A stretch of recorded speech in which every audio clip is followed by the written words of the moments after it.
Para rawuh sedaya ingkang minulya, perlu kula aturaken bilih njaga kesalafan niku penting sanget. Amargi napa para rawuh? Ngeten, sejak tahun 1923, 1924 datang Arab, datang Hijaz, menika kedadosan pemberontakan oleh kaum Wahabi. Keranten kaum Wahabi menika disokong Inggris, Prancis, akhiripun menang. Amir yang ketika itu dari kalangan ahlu sunnah, nggih menika saking gubernuran Turki Utsmani Syarif Hussein kalah, Wahabi menang. Nah, Wahabi bersekongkol kali Al Saud yang memang sokongan Inggris, Prancis. Sing perlu kula critakaken para rawuh, sak mantune Wahabi menang,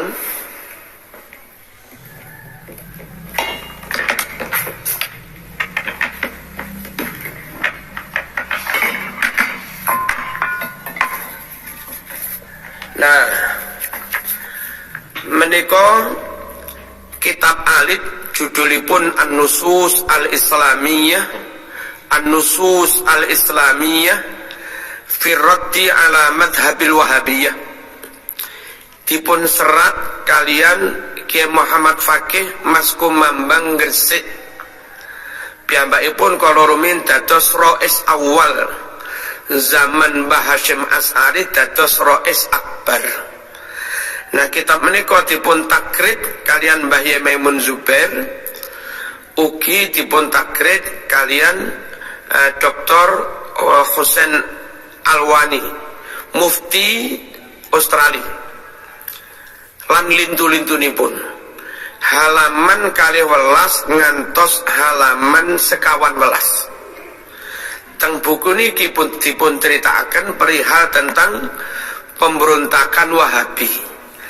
Yang halaman 12 dipun dawahaken pilih pendiri Wahabi Muhammad bin Abdul Wahhab menika berguru kepada Jeffrey Hamper, sang intelijen mata-mata dari kerajaan Inggris yang agamanya Yahudi. Wong jenenge Yahudi senajan apal Quran niate mesti ngerusak. Mereka nggak akan rela kalau Islam niki berkembang. Walan tardo ankal yahudu walan nasara hatta tattabi'a millatahum. Nah, Yahudi, Wahabi didirikan oleh Muhammad bin Abdul Wahhab, piyambake berguru kepada orang Yahudi. Terus walhasil setelah pemberontakan menang dan Wahabi koyo ngono kuwi, akhiripun satu, mereka menggusur, meratakan rata dengan tanah semua makam sahabat, semua makam syuhada, semua makam ulama.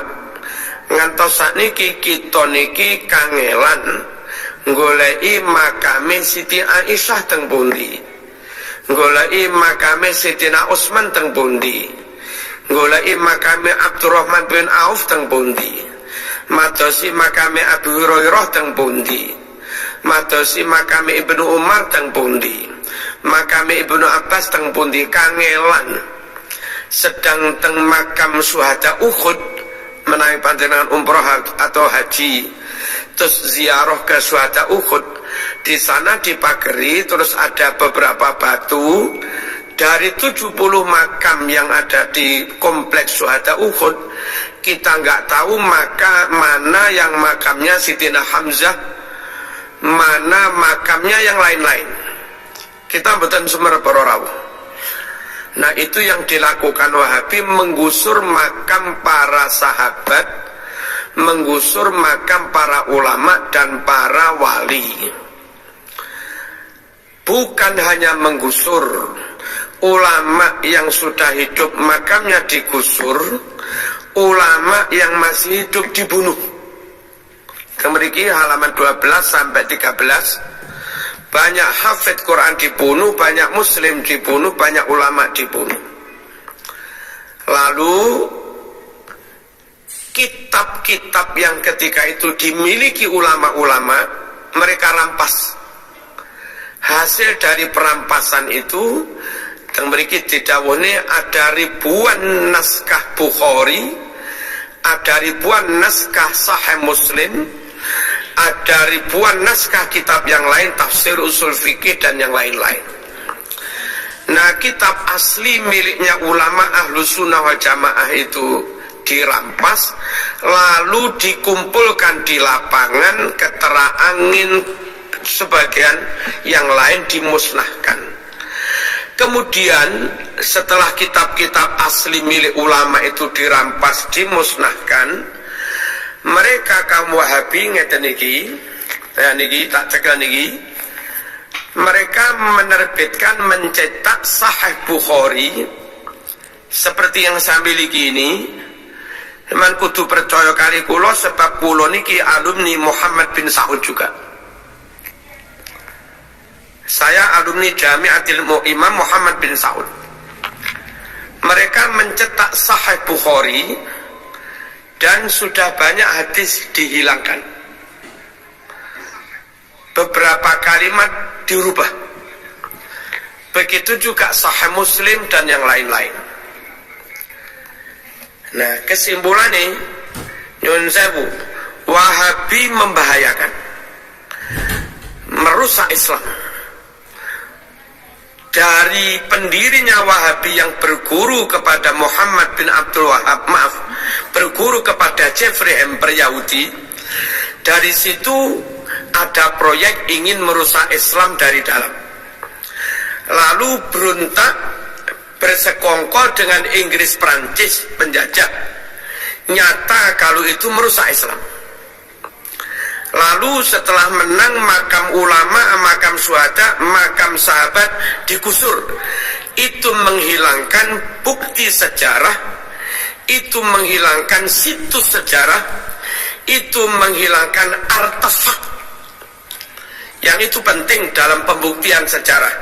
Itu juga merusak Islam. Lalu membunuh para ulama hafid Quran, itu juga merusak Islam. Lalu kitab-kitab dirampas, dimusnahkan, itu merusak Islam. Dan setelah kitab dimusnahkan, diterbitkan kitab Sahih Bukhari baru yang sudah dikurang-kurangi, itu juga merusak Islam. Untungnya para rawuh, untungnya banyak santri-santri semacam Mbah Hasyim Asy'ari. Saya yakin kalau dari Banyuwangi mungkin juga Mbah Syafaat, utawi abai Mbah Syafaat, mungkin juga Mbah Manan.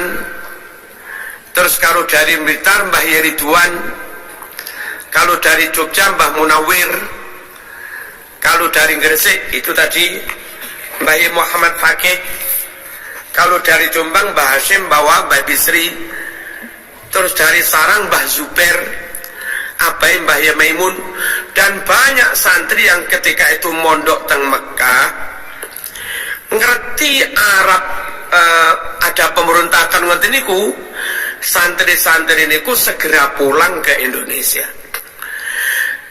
Pulang membawa kitab Sahih Bukhari, pulang membawa kitab Ihya, pulang membawa kitab Ibnu Katsir, pulang membawa kitab-kitab yang lain. Nah, yang perlu kaum santri memahami, ketika kitab-kitab yang asli itu di Arab dulu dimusnahkan, Allah selamatkan kitab-kitab yang asli itu lewat para santri yang ketika itu mondok teng Arab, diselamatkan, dibawa pulang ke Indonesia. Milo rata-rata pondok sepuh niku tasik mengkoleksi kitab-kitab lawas sing cetakan di umur 100 tahun luwih. Ihya lawas, I'anah lawas, Muhadzab lawas, terus Fathul Wahab lawas, Fakhrul Razi lawas, Ihya lawas, kiai-kiai salaf niku tasik nyimpen kitab-kitab lawas yang asli. Nah, perlu nih konco-konco Banyuwangi tetap ngaji kepada ulama salaf. Perlu nih konco-konco Banyuwangi tetap ngaji ke pondok salaf. Di pondok salaf itu senajan mungkin santri tuku kitab anyar, kula wangsuli, senajan mungkin santri tuku kitab anyar yang mungkin 1-2 kalimatnya dirubah oleh tangan-tangan nakal tadi, tapi lek ngaji teng kiai salaf, mbah yai salaf teng Raudhatus Salam niku nyekel kitab sing lawas. Kalau ngoten lho. Sekali lagi perlu nih panggah ngaji kepada kiai salaf, pondok salaf. Nggih jogo-jogo, misalnya ngaji Sahih Bukhari. Santri nih tuku kitab anyar teko Sasak Ampel. Lah tibake akeh kalimat sing diowahi. Niku lek ngaji teng bayi salaf, mbah yai ini nyekel kitab sing lawas. Sing kitab lawas niku nate di ngajekne digurukne sasan maknane saking gurune mbiyen sing lawas. Kula sik yakin para rawuh senajan santri tumbas kitab anyar sing dirubah-rubah, pokok ngaji ini tetep teng bayi salaf.